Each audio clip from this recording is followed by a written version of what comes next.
And welcome to this week's Velocity Mindset Success Stories. Hi, this is Ron Carr, the author of The Velocity Mindset.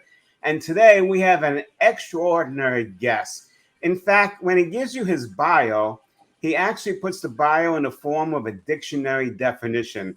His last name is Gitomer, and he has Gitomer defined as a creative, on-the-edge writer and speaker whose expertise is on sales, customer loyalty, and personal development. He's known throughout the world.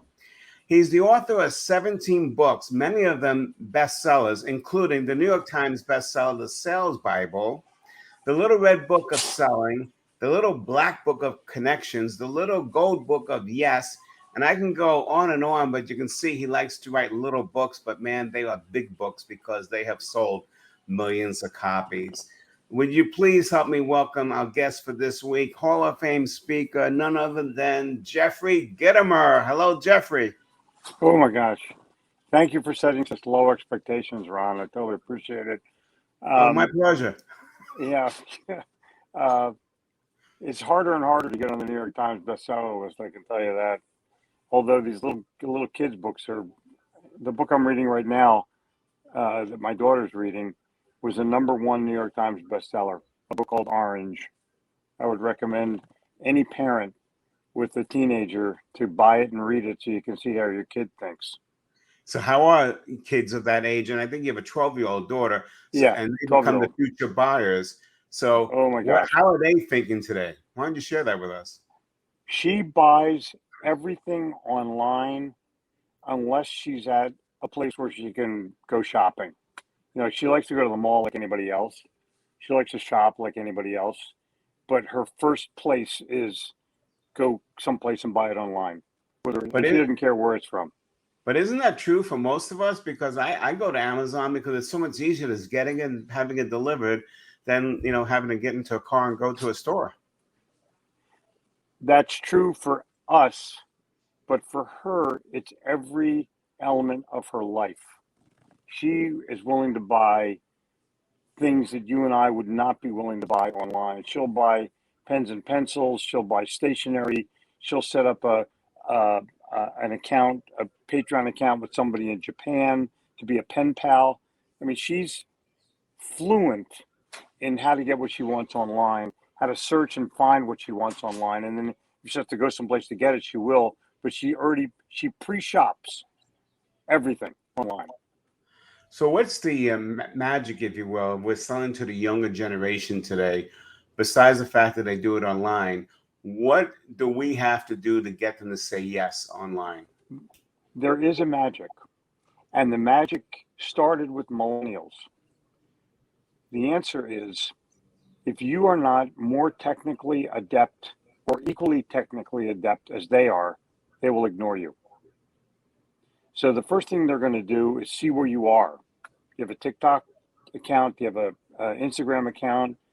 They won't go to Facebook because it's passé for, Facebook. Yeah, it's for old people. Okay, thanks.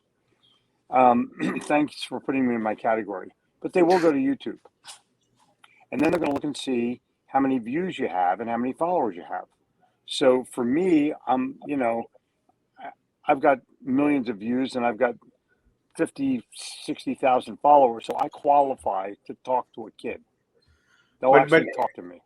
So you're bringing something up. I think that's true for all generations. I mean, when we go to Amazon or some other website, one of the things we all start looking for is, how many reviews do you have for this product? Right. Is that a fair statement? Right. And that gives you a 5. Yeah. Oh, you're 5, but also how many? I mean, when I see the 13,000 reviews versus 100, I'm going to the 13,000 because, they had a 4.5 rating at over 13,000. It means more to me. No different than an Uber driver. All right. Now, you and I, well, we won't tell our age, but when we were younger, when we were selling, what were we trained to do? We were trained to go get testimonial letters. Well, now those ratings are the testimonial letters of today. Fair statement? Yeah, video has taken away every other form of communication, unless you're not familiar with video, in which case you're going to die. Right. Let's talk about what everybody's dealing with today. We got the pandemic, obviously. the world's changed a little bit. We got supply chain crisis going on. We got labor shortages and all that. And that's the good news, by the way. You're right.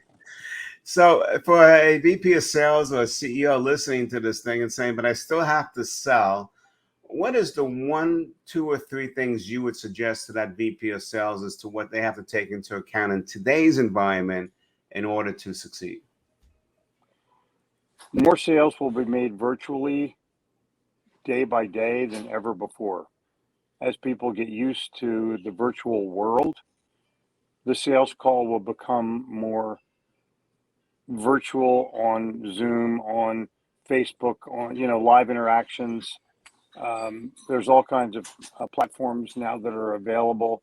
We're on StreamYard. I go on StreamYard every single day for a Facebook Live and for all my social accounts in the morning. I've done it for 571 straight days as of today because I wanted to talk to my audience in the pandemic.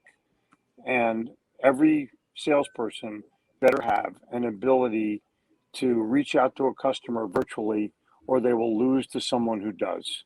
Well, let's flesh that out for a second. So I know you for a while. We've known each other for a long time. And you shared with me the story that once COVID hit, you decided to go live every day free on Facebook. And like you just said, you did over 500 shows.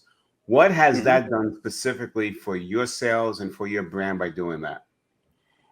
It's interesting. I talked to people about how they could go live. I gave instruction on how you could go live. And then I made 37 videos in my library for a product called The New Normal. And within a month of the COVID thing, I'd sold 6 figures worth of product for people that wanted to know how to go live, who wanted to know how to do better video,